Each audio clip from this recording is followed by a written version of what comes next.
Hello, welcome back to Blake's Den, and this is my 2006 Hyundai Santa Fe 2.7 V6 automatic four-wheel drive, the SM model variant. This car, so I did a resurrection of this. It'd been off the road for about 7 years, and it's now my main car. Not quite a daily driver, but it's my main car, and it's driving fine. Everything's great with it. It's a lovely car to drive, super smooth, really comfortable, but it has developed a couple of electrical niggles. So I'm going to attempt to fix those today, just to make the driving experience a little bit better. So what are the problems I'm having? Well, I've got the ignition on now, and the clock isn't working. Sometimes it does, sometimes it doesn't, and it's been like that since I got the car back on the road. Completely random. It's not time related, it's not bump related, you know, bouncy roads, anything like that. It just, sometimes it goes off, sometimes it stays on. So I suspect it's either a loose contact on the back or a corroded contact on the back. But to get to the clock, we need to take out quite a bit of this center console. So I'm going to make a start and do that now. With the ashtray removed, there's 2 screws which go in there. Once they are removed, a good pull will remove the heater controls, hopefully. It's a little bit caught here. There we are. So now, yeah, there's 2 more screws. So one there and another one here, which will allow us to remove the top piece, which will allow us access to the back of the clock. So if those 2 screws removed, we should be able to start pulling this off. I don't know if the radio has to come out first. Let's see what happens. Yeah, it doesn't feel like it wants to come out. I think I'm going to have to take this radio the radio out using those sort of pins there, but I haven't got a tool to do that, so I'm going to have to make something. So to remove the radio, you normally use like a tool. It's like a D shape, and you push it in, clicks in and pulls it out, but I haven't got one of those. But I do have several Allen keys, a screwdriver and a centre punch. So I've put all those in the holes, and then with a bit of wiggling, we should be able to get the radio out. Ta-da! There we are. So that is what I used, and just a case of sort of wiggling it and working it out. The radio sits inside a cage, so you can see the cage here. So it's the cage you don't want to come out, but you do want the radio to come out, and then there's little prongs on the side which you need to press in. So okay, so I've got an ISO wiring connector, which is all good. Right, I need to get into this clock now, so let's see if I can remove the rest of the plastic. Right, the radio disconnected, don't want to lose those, the aerial connection and the wiring.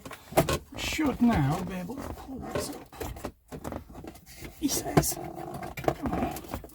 So there'll be a series of plastic clips around it. I'll take my thermometer out, which measures my aircon temperature. And hey, there we are. Right, that should be enough for us to get the clock. So let's have a look what's going on behind. So the clock is this wire in here with the pink and the brown wires on. So first thing is just a visual inspection. Everything looks attached. There's no damage, no chewing to the wires, which is good.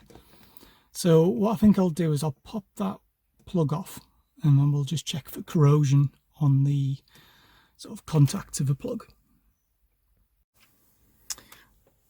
I've now removed the clock from the dashboard, just 4 screws. And you can see that Hyundai helpfully label it. So you've got earth as your negative, top left, top right is battery positive, so that's 12 volt feed all the time. Bottom right is accessories, so that makes it turn on when you turn your ignition on, and tail is the brightness of it when you've got your lights on. I've checked the corresponding wire and all of those seem to be working fine. So the earth was good earth. I was getting 12 volts constantly on the battery wire, which is fine. Accessory went to 12 volt when I turned the ignition on, and tail went to 12 volts when I turned the lights on. So that all seems fine. And that would make sense, because when the clock goes off, it sort of stays off for a bit and it comes back on, but it's got the right time on it. So it may be that we've got a fault inside the clock rather than on the wiring of the car. So let's have a look at that. That is the inside of the clock. Sort of 2 circuit boards. The second board has the actual digital display mounted on it. I've had a good look at this. I can't see any broken solder, dry joints. I can't see any burning of contacts. I've checked, it's definitely getting power, it's definitely getting an earth. And they say it's an intermittent problem I've got, so it would suggest something's sort of maybe not quite 100% there. I could spend a long time going through chasing all of these components, but I haven't really got time for that. So I may pop down the scrapyard and get a replacement one.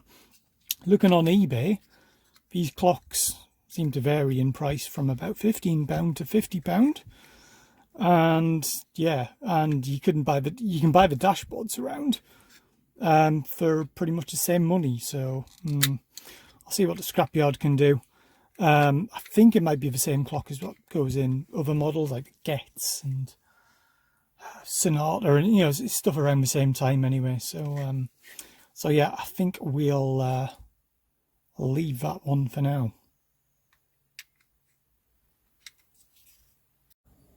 Put that all back together quickly, and before I go to the scrapyard, I want to investigate this as well. So this is cruise control. Turn it on. There. Set your speed, accelerate, coast, all good, and cancel. Now, cancel sometimes doesn't work, which is a bit suboptimal, to be honest with you, because you're going along, you want to cancel it to begin to slow down. I mean, you can press the coast button, or you can turn it off, but really, I just want to click it and I want it to work. Sometimes I've got to click it and click around. So again, I suspect that's a bit of a bad contact or something. So to get to that, I'm assuming if we undo the 2 screws which are there, we'll be able to get in and inspect the button and see what's going on. Yeah, as expected, 2 screws, that just pops off, and then there's a little wiring connector, so we'll undo that. And then the buttons are free.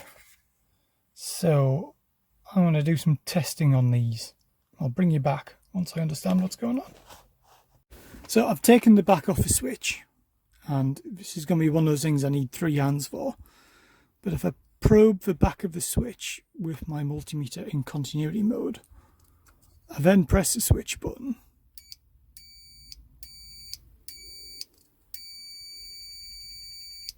so it seems to be,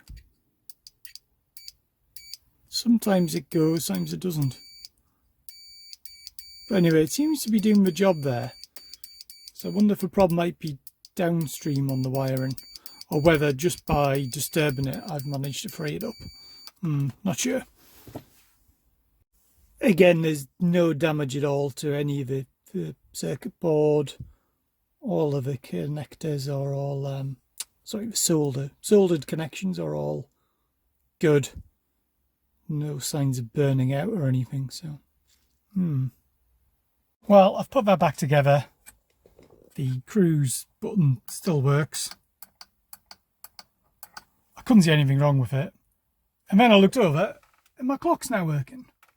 So, I mean, it doesn't matter what you do to it, it just stays on. So, I don't know. I'm just going to monitor that and probably get a replacement from the scrapyard. Well, I'm going to leave the video there for now. It seems to be working, the clock. So ignition on, clock, and when I turn the lights on, it dims down a little bit.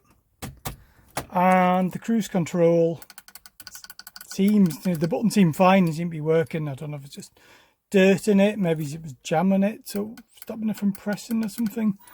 I'm not sure. So if I do need to change the clock, I will film that separately. But hopefully, you know, if you found this video useful, if you wanted to remove your dashboard centerpiece from your Santa Fe, maybe you want to change to a double DIN radio, or you need to replace one of those switches at the top, hopefully this video will be useful. So thank you for watching. As ever, don't forget to like, comment and subscribe, and I'll see you in the next video. Bye for now.